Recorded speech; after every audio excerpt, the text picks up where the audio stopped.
What is up, you guys? Thanks for tuning in.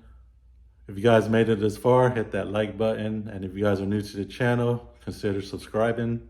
In this episode, we got a great milestone achieved. So the clips that you guys seen were recorded throughout the week. Just a recap on this video, we got the transmission cleaned up and freshened up. I got the K-Tune traction bar fully installed.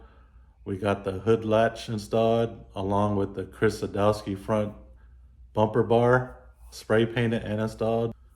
I also went with an OEM XD clutch kit and flywheel.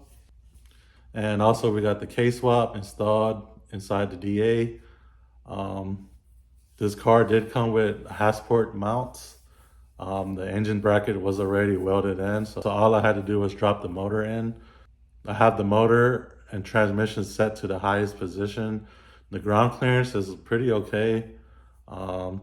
Not going to be able to run slammed or anything, but the ground clearance is not that bad. I don't think yet. I'm pretty stoked that we got the K inside the DA. So there's still plenty of things to do on the car. So I still need to figure out the radiator setup. If you guys have a good suggestion, let me know in the comments below. I'm still debating if I'm going to keep the heater in the car because I am missing that HVAC. I am missing the heater core box in there.